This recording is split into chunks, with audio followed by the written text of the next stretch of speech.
นี่ครับเจ้ามาคำถามพอดฮิตสุดหน่อยหนึ่งอันผู้พักคันเพื่อนสิตอบว่าเป็นคำถามที่ว่าสังคมอยากรู้คำตอบมาแต่โดนว่าเงิน 3,000 กีบเนี่ยที่เขาย้ำไหนกับว่าสงวนไว้จาก1 เบอร์นี่คำถามประชาชนเมื่อนี้ไม่ไปหู้เลยว่าเอาไปใส่เฮ็ดอีหยัง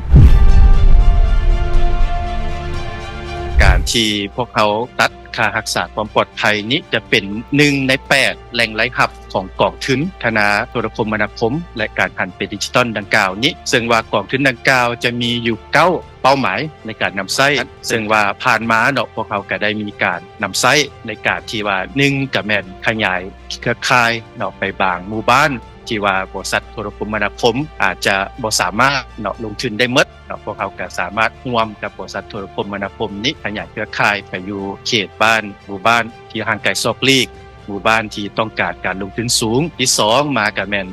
เมื่อกี้นี้ข้าพเจ้าก็เว้าเรื่องศูนย์รับแจ้งเหตุเนาะศูนย์รับแจ้งเหตุนี้จะมีเป้าหมายในการนำใช้งบประมาณจากกองทุนดังกล่าวเนาะในการนำใช้นี้แต่ว่าบอกว่าคนหายแล้วว่า 3,000 กีบเพียงพอได้ตัวจริงเนาะอันนี้ข้าพเจ้าก็ขออธิบายตืมเนาะว่า 3,000 กีบเนาะแม่น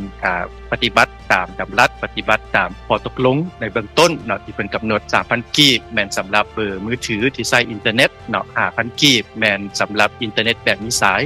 รับเป็นหยังต้องเป็น 3,000 กีบเป็นหยังคือบ่แม่น 5,000 30,000 หรือ 50,000 กีบข้าพเจ้าคิดว่ามันอาจจะบ่แม่นเรื่องที่ราคาสูงแต่ว่าประชาชนแค่บ่เข้าใจข้าพเจ้าคิดว่าถ้าประชาชนเข้าใจว่าเงิน 3,000 กีบไปเฮ็ดหยัง 50,000 กีบก็ยังบ่แพงเพราะว่า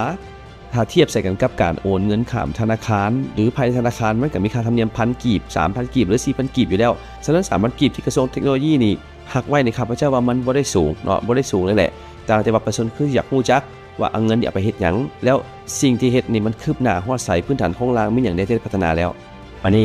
ขอสอบถามบ่ฮู้ว่าจะภาคส่วนใดสิต่อไปปัจจุบันนี้ในเมื่อมันมีบัญชีดราม่าเนาะมีกลุ่มบ่หวังดีเกิดขึ้นแล้วมันมีมาตรการของธนาคารที่เกี่ยวข้องหรือว่าธนาคารกลางก็ดีเขาคิดว่าเขาสิแก้ไขปัญหานี้เริ่มจากไสก่อนให้ด้วยในเรื่องของธนาคารการค้าในเคสของธนาคารการค้าธนาค